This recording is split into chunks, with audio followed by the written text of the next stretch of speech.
My dad cut me off after one failed class. Then I found out he was paying my cousin's tuition. His secret son. You never think your dad will stop loving you because of a grade. I mean, growing up in Cedar Falls, things were strict: curfews, chores, expectations. But I always figured the rules came with love, or at least protection. Like, we're hard on you because we care. You know that line. I believed it. Until the day I failed one college class and watched my entire relationship with my father get flipped, shattered, and thrown away like it never mattered. The class was organic chemistry. I know. Classic academic reaper.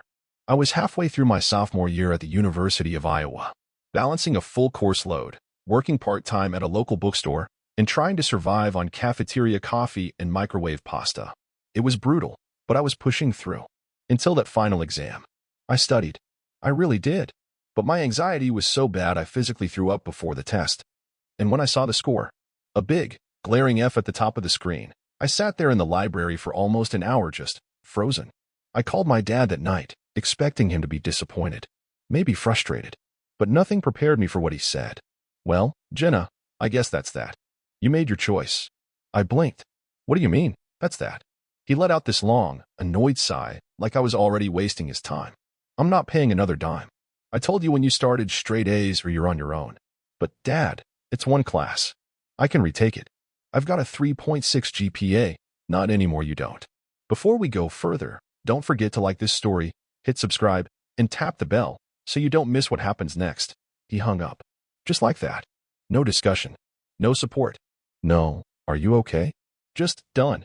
And I remember just sitting on my dorm bed, phone in my lap, feeling like the floor had dropped out beneath me.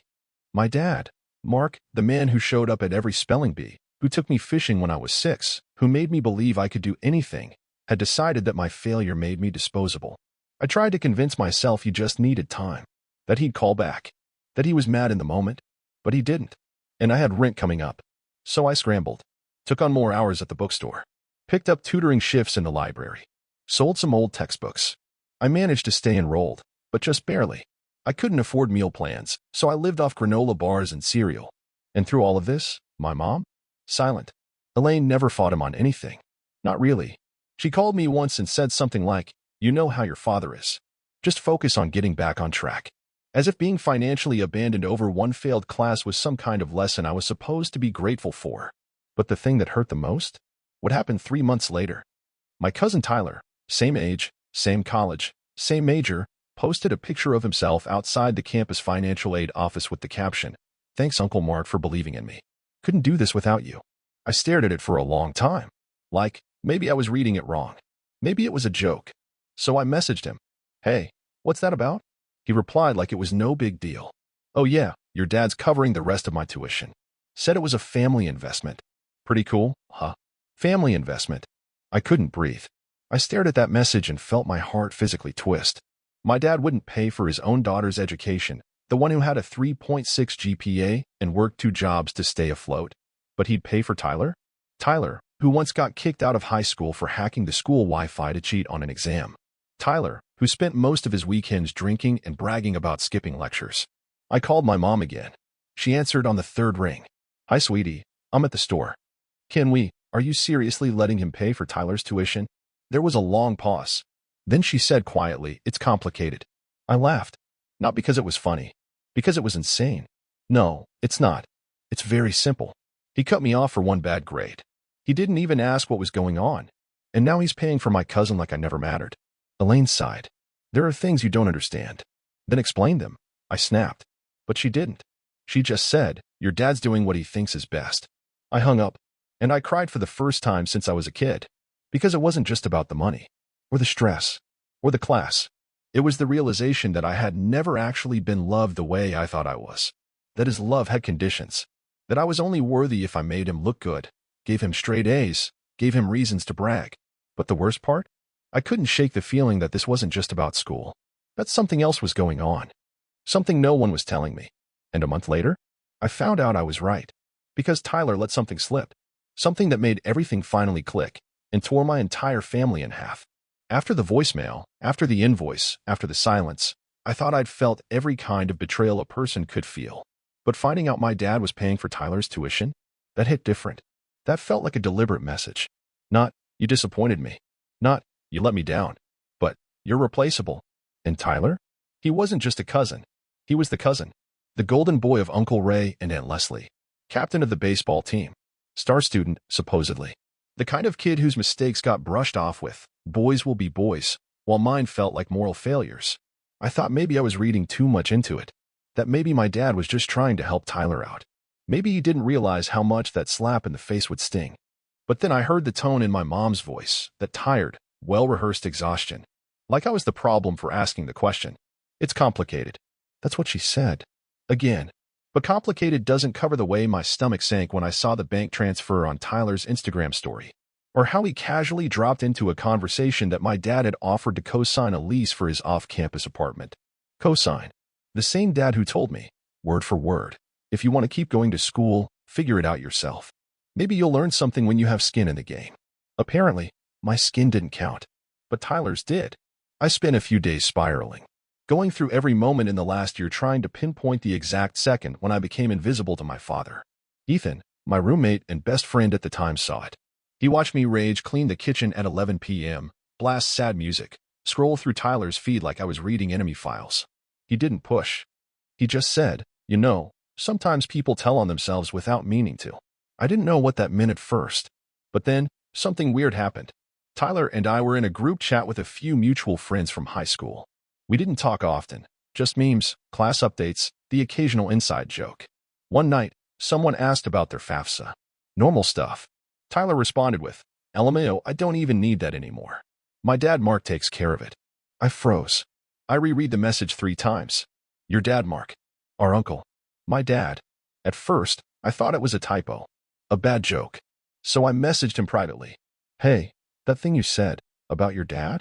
You meant Uncle Ray, right? His response came 30 seconds later. Oh, crap. Please don't say anything. I didn't mean to type that. I stared at my screen. Heart pounding. Say anything about what? His next message was a wall of excuses. It's not what you think. It's complicated. It's family stuff. Don't get involved. Please. It'll just blow up everything. My mom doesn't even know. My mouth went dry. Tyler, is my dad your dad too? The typing bubbles showed up. Then disappeared. Then came back. Then nothing. Nothing for hours. I barely slept that night. Just sat there replaying the last 2 years in my head. All the weird things that hadn't made sense suddenly clicked. Why Dad got so distant around Uncle Ray. Why he paid so much attention to Tyler's baseball games. Why I always felt like he was watching Tyler like a project, not a nephew. Why he suddenly shut down after I failed one class and Tyler started college. Because I was no longer the only child he had to perform for. Because Tyler had become his redo. The next morning, Tyler messaged me again. Yes. Okay. Yes. He's my biological dad. But it's not what you think. Oh, but it was. It was exactly what I thought. He went on, trying to explain. Said Uncle Ray had been sterile. That Aunt Leslie had begged my dad to help. That it was supposed to be a secret, a one-time thing, but then feelings got involved. My mom found out. There was fallout. Therapy. Time. They swore to move on. And somehow, I was the last person to find out. And I was the only one who got punished. Tyler said my mom agreed to keep it quiet for the family. That the whole reason we did holidays together was to normalize the situation and keep questions down. That I was never told because I had a future, and it would only distract me. I felt sick. So let me get this straight. My dad cheated on my mom with her brother's wife. They had a baby. Everyone knew. They built their entire family narrative around pretending it didn't happen. And when I failed one class, he dropped me and redirected all his support to his other kid. I didn't respond. I couldn't. I sat on the floor of my apartment and cried until my lungs hurt. And when I told Ethan what I learned, shaking, holding my phone like it might explode, he just put his arm around me and whispered, "You're allowed to be angry." But I wasn't just angry. I was done. I sent my mom a message. How long have you known? She read it. Didn't respond. So I sent another. You lied to me. He's paying for Tyler's tuition because that's his son. And you let him treat me like a stranger while pretending this was normal. I hope you understand. I'm never coming back to that house. Still nothing. No denial. No apology. Just silence. And silence, I learned, is loud when it's from people who should be fighting for you. I started writing everything down. Every bank transaction. Every school record. Every screenshot of Tyler's posts, his messages. I didn't know what I was going to do with it yet. But I knew I needed proof. I needed something to anchor myself to the truth, because clearly no one else was going to acknowledge it. And then, out of nowhere, a letter arrived in the mail. A handwritten one. From my dad. The letter was in a plain white envelope. No return address. Just my name, in my dad's handwriting, neat, all caps, like he was trying to make sure there was no misreading it. I stared at it for a full 5 minutes before I even touched it, because I already knew nothing good was inside. Still, I opened it. Jenna, by now, I imagine you found out about Tyler. I always knew this day might come, and yet I never quite figured out how to prepare for it. I wish I could explain everything in a way that wouldn't sound like excuses, but I guess all I can do is tell you the truth. The truth. That word burned. He continued, your Uncle Ray and I had a complicated relationship. We weren't always on good terms growing up. There was jealousy, resentment, and some decisions made when we were both too proud and too foolish to consider the damage they could cause. When Leslie came to me, yes, your Aunt Leslie, I was in a dark place. Your mom and I were struggling. I won't pretend I was blameless. I agreed to something I shouldn't have. She said Ray couldn't have kids. She was desperate. I thought I was helping. But the truth is, I wasn't just donating. I was stepping into something I didn't understand the weight of. I stopped there. Let that sit. Because that was the first moment I realized my family wasn't just dysfunctional, it was designed that way. Built on layers of carefully rationed secrets. He went on, your mom found out not long after Tyler was born. We almost separated. She blamed me. I blamed myself. And for a long time, I tried to fix it quietly, financially, emotionally. I stayed away from Tyler. I tried to overcompensate with you. But when you started school, and he did too, it became harder to ignore. He needed help. And I saw someone who could succeed if given the chance. I thought I was making it right. I didn't mean to take anything from you. But I see now that I did. I should have told you. I should have trusted you to handle the truth better than I ever did. That was it. No apology. Just, I see now. Like I was a stranger he owed closure to. Not his daughter. I showed the letter to Ethan. He read it, slow and quiet, then folded it up and said, you don't owe him anything. I nodded. But he owes me everything. Because here's the part that wasn't in the letter. He didn't cut me off to teach me a lesson. He didn't stop paying tuition because of one failed class. He dropped me because I was no longer the only daughter. I was just the daughter who made things harder to hide. Tyler was easier. He never asked questions. He was eager to please. And he didn't come with 30 pounds of guilt and a mom who cried herself to sleep in a locked bathroom. I spent the next few days going through everything I had, the messages, the records, the screenshots. And the more I compiled, the more I saw how deep it all went. The tuition payments to Tyler. The unlisted bank transfers. The summer business trip that aligned perfectly with the dates of Tyler's birth. He was there. He knew. And yet he watched me scrape by, skip meals, take on shifts just to keep my dorm, and never once stepped in. So I made a decision. If my family wanted silence, they weren't getting it. I wrote a letter of my own. Not to my parents. Not to Tyler. To my Aunt Leslie. It read, Leslie, I know everything. I know Tyler isn't Ray's biological son. I know my dad paid for your IVF, your treatments, your lies. I know about the payments, the quiet ones, the hidden ones. I know why my father cut me off and started pouring all his energy into Tyler. And I know you sat through every holiday, every family gathering, every birthday party, and said nothing while I wondered why I wasn't enough. You lied to protect your image. I lived with the fallout. But I'm not protecting your image anymore. I mailed it. Certified. 2 days later, all hell broke loose. My mom called. I didn't answer. Then Uncle Ray called. I didn't even have his number saved. It showed up as unknown. But the voicemail? I'll never forget it. You little brat. You blew up my family. You think you know everything? You don't know your father saved our lives, and now you've destroyed everything we built. Everything we built. That phrase stuck in my throat. Because now it was clear, my dad wasn't just a reluctant donor. He was involved. Actively. For years. This wasn't a one-time mistake. This was an alternate family. And I was the price of keeping it quiet. Tyler texted me later. You had no right. I didn't respond. Because actually, I had every right. I wasn't the one who built a life on secrets and expected everyone else to pay for it. And now? Now the family group chat was dead silent. Birthdays went unacknowledged. Cousins stopped posting. My mom removed me from her Facebook friends list. Brooke, a second cousin, messaged me in private and said, you really nuked Thanksgiving, huh? I didn't care. Because the thing about truth? It doesn't need permission. And the fallout? It wasn't my fire. It was theirs. I just refused to pretend it wasn't burning. I thought I had reached the bottom. I thought once the affair came out, Once the secret of Tyler's parentage was exposed and the phone calls turned venomous, I could finally breathe. Like the truth would clear the air. But it didn't. It poisoned it. It made everything cloudy again. And worse, it made me question whether anything I remembered about my childhood was real. Because once I pulled the thread, everything started to unravel.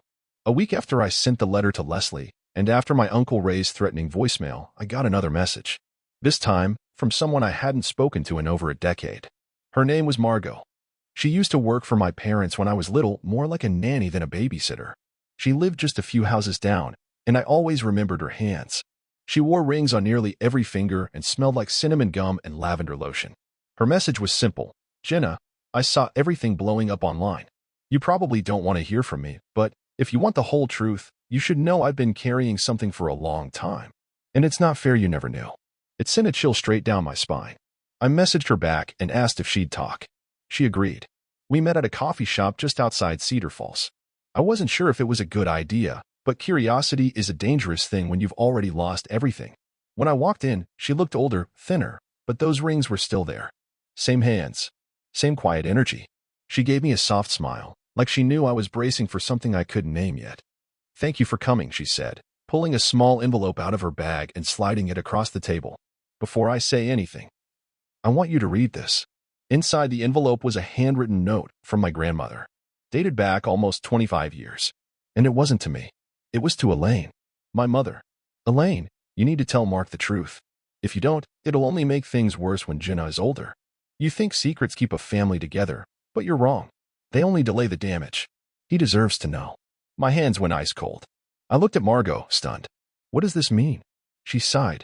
It means your mom kept a secret, too, when you were never supposed to find out. She leaned in and whispered, Mark isn't just Tyler's father. Pause. He might not even be yours. I thought I misheard her. That maybe she had mixed up the names, or misremembered something. But she just sat there, calm and still, like she had waited years to finally let this out. I was there, Jenna, she said. I watched the fights, the silence, the disappearances. There were rumors, not just about Mark cheating. About Elaine, too. About another man. I sat frozen. After you were born, she continued, your grandmother, God rest her soul, she suspected something. There was this tension between your mom and your dad that never quite healed. She wrote that letter to Elaine after she caught her sneaking off during a family reunion. I found it in a drawer once. I didn't understand what it meant at the time, but now, seeing how everything's come out, I believe it was true. The world spun. It was one thing to find out my dad had a second kid. It was another to find out that I might have been the first secret. What are you saying?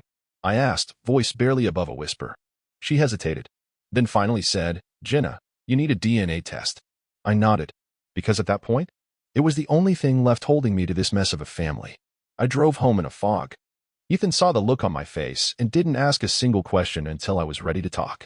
When I finally told him, he just reached for my hand and said, we'll do it together. So we ordered 2 tests, one for me, one for my dad.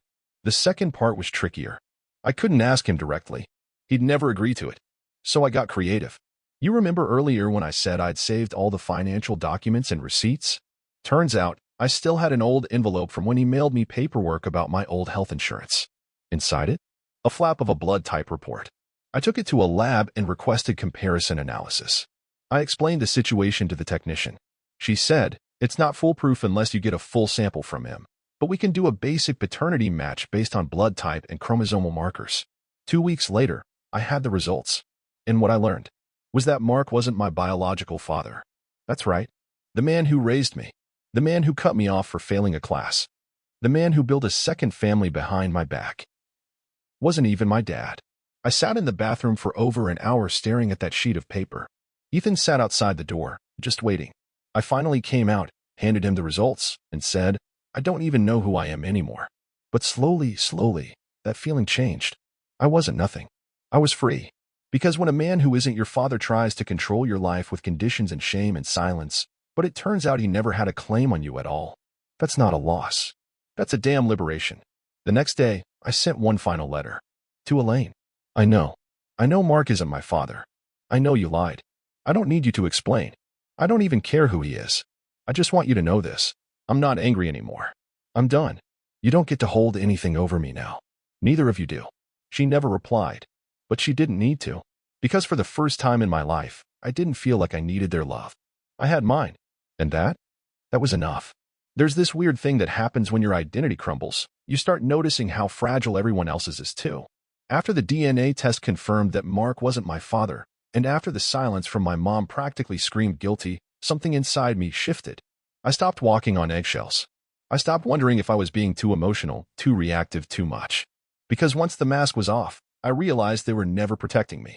They were protecting the story they told themselves. The one where we were the perfect family, where I was the golden child until I messed it up, where Tyler was the miracle nephew, and my mom and dad were some bulletproof couple who had weathered storms. But that story was gone now. And the truth? The truth was a wildfire just waiting for a spark. And I was the damn match. It started with a decision, a public one. Tyler had invited the whole extended family to his birthday party. He was turning 21. Big milestone. There was a Facebook event, complete with beer pong memes and red cup emojis. Everyone was tagged, including me. I hadn't spoken to him in weeks. Not since he accused me of ruining his life, his family, and his future. As if I had gotten Leslie and Mark into bed. As if I had chosen to be born from a different man. But still, he sent the invite. A bold move. I guess he thought I wouldn't show. But I did. And I brought receipts. Literal ones. Printouts of the DNA test results. The financial transfers. The handwritten note from my grandmother. Screenshots of messages. Every lie, every breadcrumb, every attempt at hiding the truth. Neatly organized in a slim black folder. Ethan didn't come with me. He wanted to badly, but I told him this was something I had to do alone. That if I was finally going to step out from the shadow of this messed up family, I needed to do it on my own 2 feet. The party was being held at Uncle Ray and Aunt Leslie's house. Big place, full of rental chairs and 2 mini balloons. People were already drinking by the time I arrived. The music was loud, and Tyler was outside holding court, surrounded by cousins and old classmates. He saw me and his whole posture changed. I walked past him and straight into the living room, where the cake table was set up and, more importantly, the family was gathered. My mom, Mark, Aunt Leslie, even my grandma on my mom's side, sitting with a wine cooler and a judgmental stare. I stood at the front of the room and clinked a glass like I was about to make a toast. People turned, confused. Sorry to interrupt, I said, loud enough for the music to quiet. But I figured if we're going to keep pretending we're one big happy family, we should do it with all the facts on the table. My mom froze. Mark stood slowly, like he wasn't sure if he should stop me or brace for impact. And Tyler? Tyler stepped into the room, eyes wide, beer still in hand. I held up the folder. This, I said, is the truth. Not the one you've all been fed. The real one. I opened it, held up the DNA results. This proves that Mark is not my biological father. Not just a deadbeat. Not just emotionally manipulative. Not my father. Gasps. I flipped the page. This? Bank records. Showing Mark paid for Tyler's tuition. After cutting me off for failing a single class. I pointed at my mom. And this? A letter from your own mother begging you to tell the truth. About me. About him. About the family you built on lies. She opened her mouth to speak. I didn't let her. Don't bother trying to spin it. You had years. And you chose to lie. Over and over. To all of us. Aunt Leslie stood, face pale. Jenna, this is not the time. There's never a good time to unf **** a lie this big. I snapped. Then I looked at Tyler. You want to be the golden child? You want to inherit this mess? Go ahead. But you'll be doing it without the rest of us playing along. He just stared at me, face frozen in disbelief. I turned to the room. I am done pretending. I am not ashamed of how I found the truth. I am not sorry for exposing it. And I will not spend one more day letting any of you gaslight me into silence. Then I dropped the folder on the coffee table and walked out. No one followed. Well, almost no one. As I reached my car, my grandma caught up with me. She didn't say much. Just pressed a tissue into my hand and said, "It was about damn time, sweetheart." And in that moment, I realized. I hadn't lost everything. I had just lost the people who never really saw me to begin with. The fallout was swift. Tyler deleted all social media within 24 hours. Mark sent a 3-line email. I never wanted it to end like this. But I see now I made it worse. I'm sorry. That's all I can say. I didn't reply. Elaine called twice. I didn't answer. A week later, Ethan and I packed up and moved out of our college apartment and into a place 2 towns over. Fresh start. No drive-bys. No holiday guilt. No pretending. And slowly, the silence became peace. Because the thing about truth? Once it's out, it frees you. Even when it burns everything else down. I didn't expect to see him again. After the party, the confrontation, In the silence that followed, I thought it was done. That the chapter was closed. That Mark, the man I once called Dad, had quietly stepped back into the shadow of his choices, content to let time bury what pride couldn't fix. But then one quiet Saturday morning, 6 months later, I opened my front door and found him standing there. Gray at the temples. A little thinner. The kind of posture people get when they're not sure if they should apologize or just disappear. He was holding a small envelope. And a bag of coffee beans. Of all things. "Can I come in?" he asked. I didn't answer right away. Just stepped aside and let him walk through the door one last time. Ethan wasn't home. That was probably for the best. Mark stood in the kitchen like he didn't know what to do with his hands. Finally, he put the envelope down on the counter and said, "That's for you. Not money. Not documents. Just a letter. From me. The honest kind." I didn't pick it up. I didn't say anything. He looked around like he wanted to comment on the apartment, on my books, on the photo of me and Ethan on the shelf, but he didn't. Instead, he said, "I know I've got no right to ask for anything, but I need to say it out loud at least once, while you can still look me in the eye and know I mean it." He took a breath, and then the words came fast, like he'd been practicing them in the mirror for weeks. "I failed you. I failed your mother. I failed Tyler. I tried to fix a mistake by creating new ones. I thought if I could be something to someone, I could justify what I did to everyone else. And instead, I hurt the only person who never asked me for anything." I stayed quiet. He kept going. "I wasn't your father in blood, but I raised you. I held you when you had nightmares. I taught you how to ride a bike. I cheered at your choir concerts and held your hand when you got your first heartbreak. And I threw all that away because I was ashamed." He finally looked me in the eye. "I don't expect you to forgive me. I just want you to know that what you did, standing up in front of everyone, telling the truth, was the bravest thing I've ever seen. And you didn't learn that from me. You taught that to yourself." The room was silent. I wasn't crying, not because it didn't hurt, but because something inside me had already healed in the space where he used to live. I asked one question. "Why'd you really stop paying for my school?" He looked down. "Because I couldn't look at you without seeing what I destroyed. And I figured it was easier to punish you than to sit with my own shame." And there it was. The quiet, ugly truth. Not about grades. Not about responsibility. Just cowardice. He left the envelope on the counter. Didn't ask for a hug. Didn't pretend like we were going to rebuild. He just said, "I'll leave now. Thank you for letting me say it." I nodded. That was all.